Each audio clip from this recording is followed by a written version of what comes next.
Deuteronômio capítulo 20. Leis de guerra. Moisés disse ao povo: quando vocês saírem para combater os inimigos e virem que eles têm mais soldados do que vocês e que têm muitos cavalos e carros de guerra, não fiquem com medo deles, pois o Senhor, nosso Deus, que os livrou do Egito, está com vocês. Antes de começarem o combate, o sacerdote ficará na frente dos soldados e dirá: Israelitas, escutem o que estou dizendo. Vocês estão aqui para lutar contra os inimigos. Não se assustem, não se apavorem, não fiquem com medo, pois o Senhor nosso Deus está com vocês para lutar ao seu lado e salvá-los do inimigo. Depois disso, os oficiais dirão: se houver aqui um homem que acabou de construir a sua casa, mas não teve tempo de morar nela, então que volte para casa. Senão, pode acontecer que ele morra na batalha e outro homem venha a morar na casa. E se houver aqui um homem que plantou uma parreira, mas ainda não colheu as uvas, então que volte para casa. Senão pode acontecer que ele morra na batalha e outro homem colha as uvas. E se houver aqui um homem que já contratou o casamento, mas ainda não casou, então que volte para casa. Senão pode acontecer que ele morra na luta e outro homem case com a mulher. E os oficiais dirão também: se houver aqui um homem tímido e medroso, então que volte para casa. Senão, pode acontecer que os outros soldados fiquem com medo também. E quando os oficiais acabarem de falar, serão escolhidos os chefes das tropas para comandarem os soldados. Antes de atacarem uma cidade, façam uma proposta de paz. Se os moradores da cidade aceitarem a proposta e se entregarem a vocês, então eles serão seus escravos e farão trabalhos forçados. Porém, se eles não se entregarem, mas começarem a lutar, então cerquem a cidade e Deus a entregará nas mãos de vocês. Matem à espada todos os homens, mas fiquem com as mulheres, as crianças, os animais e todos os objetos de valor que encontrarem na cidade. O Senhor, nosso Deus, lhes dará o que era do inimigo e vocês usarão tudo para o seu próprio bem. Façam isso com todas as cidades que ficam fora da terra onde vocês vão morar. Mas quando conquistarem as cidades que ficam na terra que o Senhor, nosso Deus, está dando a vocês, matem todos os moradores. Conforme Deus mandou, acabem com todos estes povos: os heteus, os amorreus, os cananeus, os perizeus, os heveus e os jebuseus. Matem todos, para que eles não ensinem vocês a imitar as cerimônias nojentas que praticam quando adoram os seus deuses. Isso seria um pecado grave contra o Senhor, nosso Deus. Pode acontecer que vocês fiquem cercando uma cidade muito tempo e que demorem a conquistá-la. Nesse caso, não derrubem as árvores frutíferas que houver ali. Comam dos frutos, mas não cortem as árvores. Será que elas são os seus inimigos para que vocês as destruam? Mas podem derrubar as outras árvores, as que não são frutíferas, e usem os troncos no cerco da cidade até que seja conquistada. Salmo 107, quinto livro. Louvor a Deus pela sua bondade. Deem graças a Deus, o Senhor, porque Ele é bom e porque o seu amor dura para sempre. Que aqueles que Ele libertou repitam isso em louvor ao Senhor. Ele os livrou das mãos dos seus inimigos e fez com que eles voltassem dos países estrangeiros, do norte e do sul, do leste e do oeste. Alguns andaram perdidos pelo deserto e não acharam nenhuma cidade onde morar. Estavam com fome e com sede e haviam perdido toda a esperança. Então, na sua angústia, gritaram por socorro e o Senhor Deus os livrou das suas aflições. Ele os levou pelo caminho certo para uma cidade em que pudessem morar. Que eles agradeçam ao Senhor o seu amor e as coisas maravilhosas que fez por eles. Pois Ele dá água aos que têm sede e coisas boas aos que estão com fome. Alguns estavam vivendo na escuridão, nas trevas, aflitos e presos com correntes de ferro, porque haviam se revoltado contra as ordens do Deus Altíssimo e rejeitado os seus ensinamentos. Por causa do trabalho pesado, eles estavam esgotados, caíam e ninguém os ajudava. Então, na sua angústia, gritaram por socorro e o Senhor Deus os livrou das suas aflições. Ele os tirou da escuridão, das trevas e quebrou em pedaços as correntes que os prendiam. Que eles agradeçam ao Senhor o seu amor e as coisas maravilhosas que fez por eles, pois Ele derruba portões de bronze e despedaça barras de ferro. Alguns foram insensatos e sofreram por causa dos seus pecados, por causa da sua vida de rebeldia. Ficaram com enjoo diante da comida e chegaram bem perto da morte. Então, na sua angústia, gritaram por socorro e o Senhor Deus os livrou das suas aflições. Com a sua palavra, Ele os curou e os salvou da morte. Que eles agradeçam ao Senhor o seu amor e as coisas maravilhosas que fez por eles. Que ofereçam sacrifícios de gratidão e com canções de alegria anunciem tudo o que Ele tem feito. Alguns viajaram em navios nos oceanos, ganhando a vida nos mares. Eles viram o que o Senhor Deus faz, as coisas maravilhosas que realiza nos mares. Ele dava ordem e um vento forte começava a soprar e a levantar as ondas. Os navios subiam bem alto e depois mergulhavam nas profundezas. No meio desse perigo, os homens ficavam apavorados. Tropeçavam e andavam balançando como bêbados. E toda a sua prática de marinheiros não adiantava nada. Então, na sua angústia, gritavam por socorro e o Senhor Deus os livrava das suas aflições. Ele acalmava a tempestade e as ondas ficavam quietas. Eles se alegravam porque o mar tinha ficado calmo, e assim Deus os levava em segurança para o porto desejado. Que eles agradeçam ao Senhor o seu amor e as coisas maravilhosas que fez por eles. Anunciem a sua grandeza quando o povo se reunir. Louvem a Deus na Assembleia dos Líderes.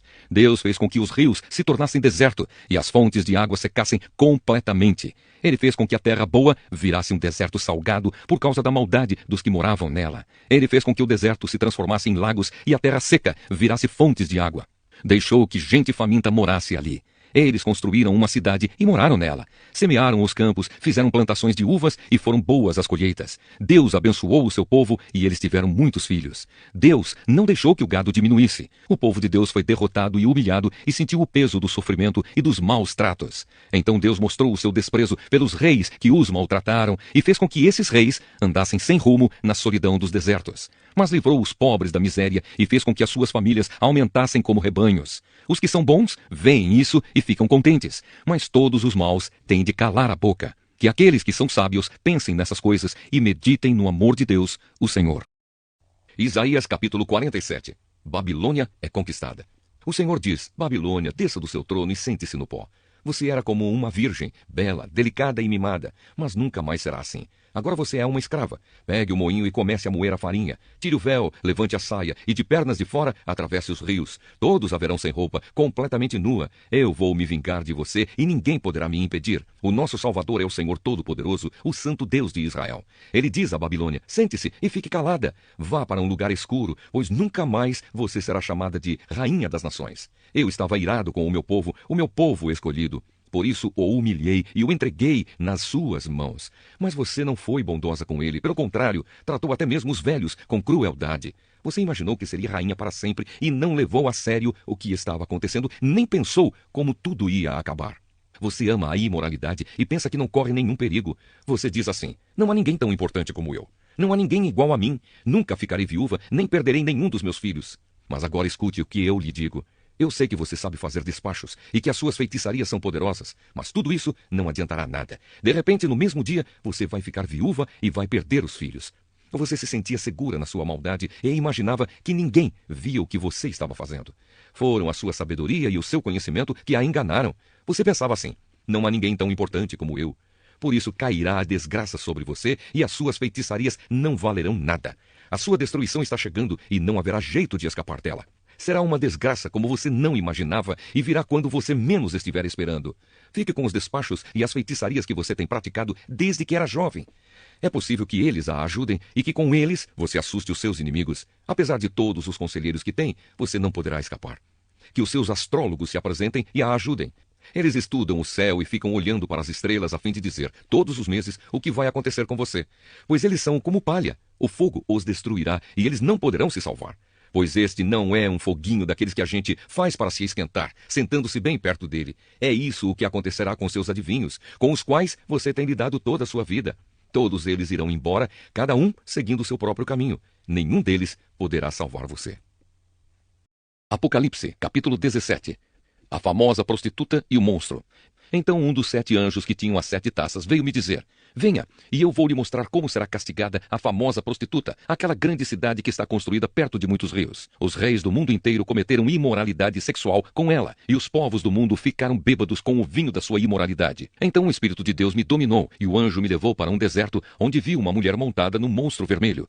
Havia muitas blasfêmias escritas nele, e ele tinha 7 cabeças e 10 chifres. A mulher usava um vestido cor de púrpura e vermelho vivo e estava coberta de enfeites de ouro, de pedras preciosas e pérolas. Na mão ela segurava uma taça de ouro cheia de vinho, que representava suas práticas indecentes e a imundícia da sua imoralidade. Na sua testa estava escrito um nome que tem um significado secreto: a Grande Babilônia, mãe de todas as prostitutas e de todas as pessoas imorais do mundo. Então vi que a mulher estava embriagada com o sangue do povo de Deus e das pessoas que haviam sido mortas porque tinham sido fiéis a Jesus. Quando a vi, fiquei muito espantado, e o anjo me perguntou: por que é que você está assim tão espantado? Vou lhe contar o significado secreto da mulher e do monstro que a carrega, a qual tem 7 cabeças e 10 chifres. O monstro que você viu estava vivo, mas agora não vive mais. Ele está para subir do abismo e dali sairá e será destruído. Os moradores da terra que desde a criação do mundo não têm os seus nomes escritos no livro da vida, ficarão espantados quando olharem para o monstro. Ele estava vivo, agora não vive mais, porém tornará a aparecer. Isto exige sabedoria e entendimento. As 7 cabeças são 7 montes onde a mulher está sentada. Elas também são 7 reis. 5 já morreram. Um está governando e o outro ainda não apareceu. E quando aparecer, precisará governar por pouco tempo. E o monstro que já esteve vivo, mas que agora não vive mais, é o 8º rei, que faz parte dos primeiros 7 e que vai ser destruído. Os 10 chifres que você viu são 10 reis, que ainda não começaram a governar, mas vão receber autoridade para reinar com o monstro durante 1 hora.